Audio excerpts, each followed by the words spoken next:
Hello everyone, this is Rakesh Kumar Sharma. Again you are welcome in my YouTube channel Science for Schools by Rakesh sir. Today we are taking the topic atoms and molecules. It is from 9th class NCERT book chapter number 3. It is not useful only for 9th class students, but it is also useful for those who are participating in different type of the competitive exams in which science topic atoms and molecules included. ये जो topic हमारा atoms and molecules है class 9th के बच्चों के लिए नहीं, उन जो कम्पिटिटिव एग्जाम की तैयारी है उनके लिए भी ज़रूरी, बहुत ही अच्छी बात इसमें बताने जा रहे हैं. When we are taking the history how the atom are introduced, first in India about 500 BC, Indian philosopher Maharshi Kanad. When we go on dividing the matter, we get a smaller unit.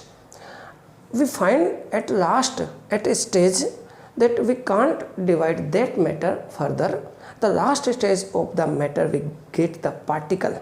That particle named by Maharshi Kanad परमाणु. मतलब हम एक matter को छोटे टुकड़ों में जब divide करते हैं तो लास्ट एक स्टेज आ जाती है. उस स्टेज के बाद उसको हम आगे डिवाइड नहीं कर सकते, तो वो जो लास्ट वाला पार्टिकल होता है महर्षि कनाद ने उसको नाम दिया परमाणु. If we go on dividing the matter we shall get smaller and smaller particles. Ultimately a stage will come when we shall across the smallest particle beyond which further division will not be possible. That particle named by Kanad, that is परमाणु. परमाणु उन्होंने नाम दे दिया.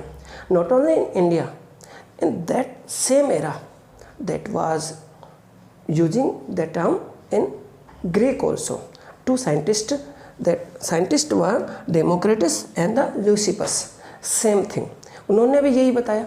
Leucippus and democracies जहाँ के Greek में थे, उसी टाइम पे उसी एरा में काम कर रहे थे.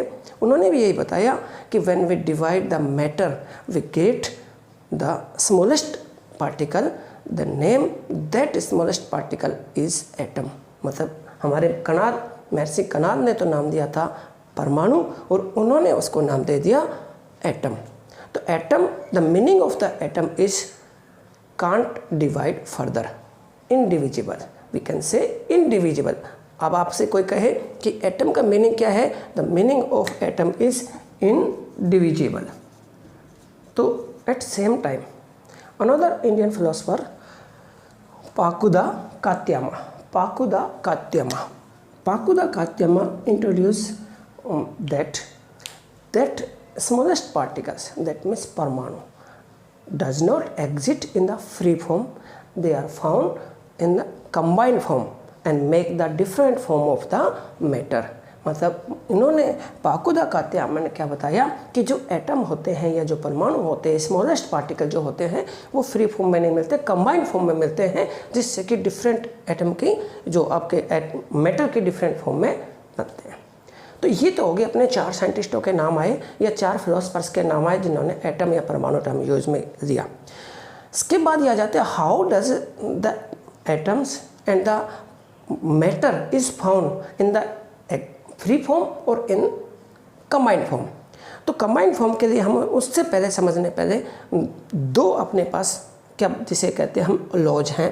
2 लॉज इन्होंने किसने दिए, Antoine L Lavoisier and Joseph L Proust. Antoine L Lavoisier and Joseph L Proust. इन्होंने 2 लॉ दिए किसके, they introduce 2 laws of combination of the atoms, how they found in form of matter. Matter की form में कैसे मिलते हैं, तो इन्होंने 2 लॉ दिए. First law is the law of the conservation of mass and second law was law of constant proportion. Law of conservation of mass and law of constant proportion. क्या कहें हम, मास can not be created nor B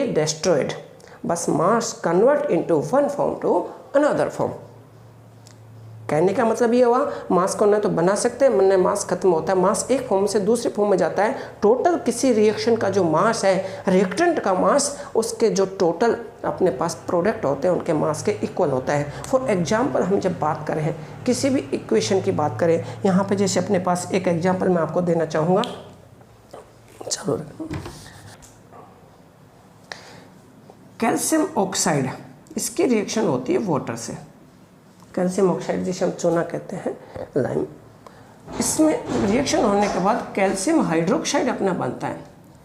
जब calcium की जो बात करें हम, when we take the atomic mass होता है 40 कैल्शियम का, ऑक्सीजन का 16 होता है, that means 56, and H2O means 1 × 2 plus oxygen is 16, 18, total 70 gram mass of the reactant. अगर हम क्या करें 56 ग्राम कैल्शियम ऑक्साइड ले लें और हम क्या करें 18 ग्राम किसका ले लें, वाटर का ले लें, तो दोनों की रिएक्शन कराते हैं। When we react both things we get the 74 gram of calcium hydroxide. हम देखेंगे जो चूने का पानी बना है 74 ग्राम है, यानी कि जो अपना टोटल मास है रिएक्टेंट का, प्रोडक्ट का, वो कांस्टेंट रहता है, वो चेंज नहीं होता। ये लॉ अपना कहता है फर्स्ट लॉ। किसने दिया था ये? Antoine L Lavoisier and Joseph L Proust ने।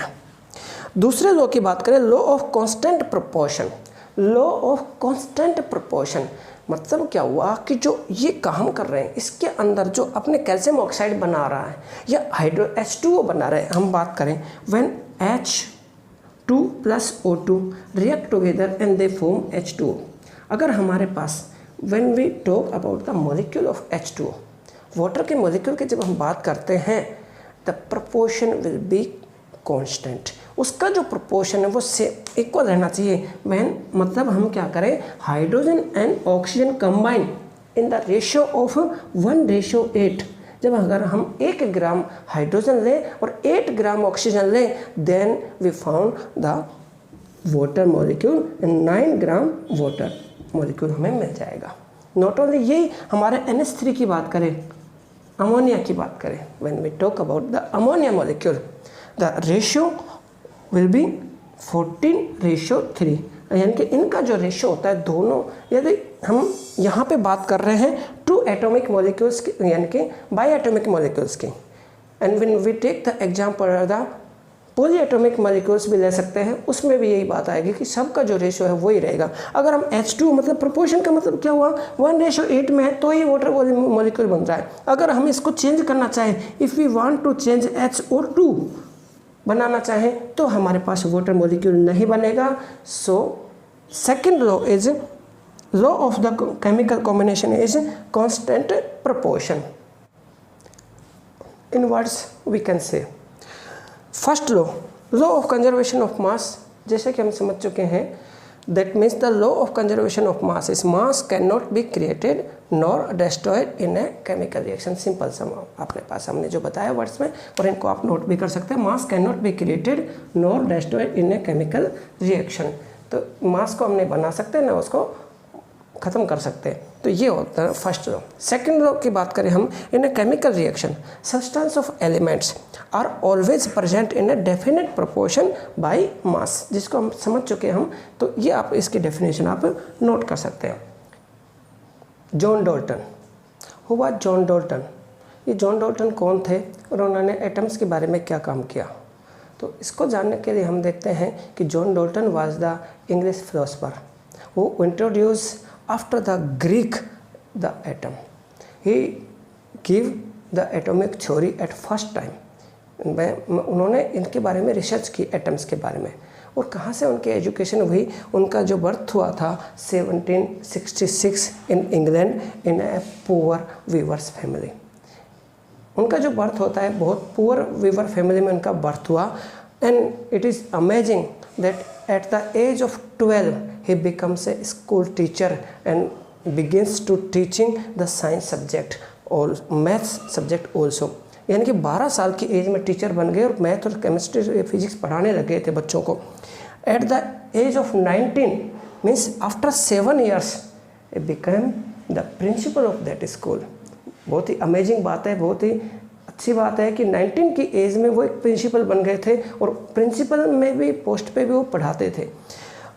इन 1793 he lives that is home town and went to the Manchester. उसके बाद 1793 में मैनचेस्टर चले गए और मैनचेस्टर में जाकर ही becames the college professor and teach there mathematics, physics and chemistry. आजकल कोई सा भी ऐसा हरफन मौलाया नहीं जिसे ऑलराउंडर नहीं हो तो जो तीनों सब्जेक्ट एक साथ पढ़ा सके, तो बहुत ही उस टाइम पे इतना उन्होंने, कब की बात है, हमारी 18th सेंचुरी की बात है, इतना वो काम कर रहे थे। अब बात आ जाते हैं एटॉमिक थ्योरी के। हिस्ट्री के बारे में तो ज़्यादा जानकारी हमें ज़रूरी नहीं होती, लेकिन एटॉमिक थ्योरी में क्या क्या पॉइंट उन्होंने दिए थे। अब बहुत सारी एटॉमिक थ्योरी होती है जहाँ पे 5 पॉइंट होते हैं, कहीं पे 6 पॉइंट होते हैं। मेन जो फर्स्ट पॉइंट होता है, उन्होंने जो एटॉमिक थ्योरी दी थी 1808, मतलब 1808 में उन्होंने ये एटॉमिक थ्योरी दी थी। The John Dalton postulates atomic theory in 1808। The first point was the all matter is made up of the tiny particles called atoms. Means all matter are made up of the tiny particles. The name of that tiny particle is atoms. Which participate in chemical reactions. मतलब chemical reaction में कौन participate करते हैं? Atoms ही participate करते हैं। ये उन्होंने सबसे पहले बताया था। Second point is atom point. Atoms are indivisible, which can't be created nor be destroyed. Atoms को इंडिविजिबल होते हैं, यानी कि हम फर्स्ट वाला दूसरा पॉइंट को उसको एक पॉइंट में भी हम ले सकते हैं। First point is the tiny particles and second point is the atoms are indivisible that can be can't created nor be destroyed. Third point और फोर्थ पॉइंट है, उनको हम एक पॉइंट में भी ले सकते हैं या अलग अलग पॉइंट में भी ले सकते हैं। Means the same element have the identical properties and masses. That means atoms of the given element are identical and mass and properties. यानी कि एक ही एलिमेंट के जो भी पार्टिकल्स होते हैं वो मास में और प्रॉपर्टी में सेम होते हैं। दैट मीन्स इसको मैं थोड़ा सा क्लियर करना चाहूँगा। सेम एलिमेंट दैट हम बात करें हाइड्रोजन की, जैसे कि हम बात करें हाइड्रोजन की, हाइड्रोजन का सोर्स कुछ भी हो।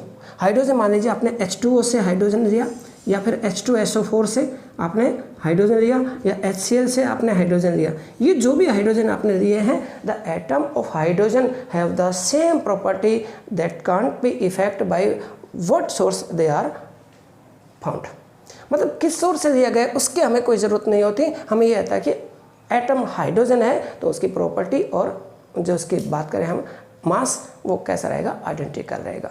The different elements have the different mass and chemical properties. जो डिफरेंट एलिमेंट्स होते हैं, हाइड्रोजन की प्रॉपर्टी ऑक्सीजन से डिफरेंट होती है, ऑक्सीजन की प्रॉपर्टी नाइट्रोजन से डिफरेंट होती है, नाइट्रोजन की प्रॉपर्टी कार्बन और भी बाकी जो भी एलिमेंट है उनसे क्या होती है, डिफरेंट होती है। यानी कि मास और प्रॉपर्टी उनके कैसे होते हैं, डिफरेंट होते हैं। That is the fourth point.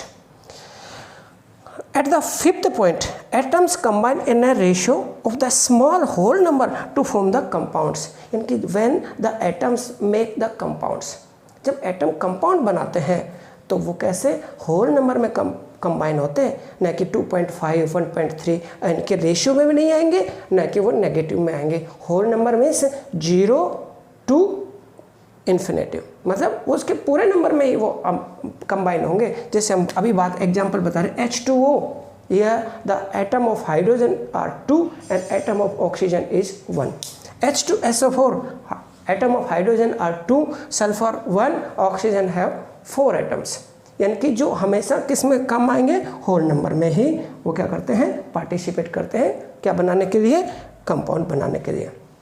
6 point है, the relative number and the kinds of the atoms are constant in a given compound, जो कि हम पहले चर्चा कर चुके हैं। सेकंड लॉ ऑफ आपका केमिकल जो कॉम्बिनेशंस का है। सेकंड लॉ में हमें यही पढ़ा है कि law of the constant of the property, उनके प्रोपोर्शनल, यानी कि उनके जो पढ़ा है हमने कि केमिकल जो कॉम्बिनेशन के जो 2 फॉर्म लॉ बताए थे वही बातें हैं। यानी कि वो किस में आते हैं, कांस्टेंट आते हैं इनके, क्या होते हैं, मास में, मास या उनके प्रॉपर्टी होते हैं। जैसे अपने नंबर बात करें, यहाँ पे हम बात करें कांस्टेंट की, अभी बात कर रहे थे H2O,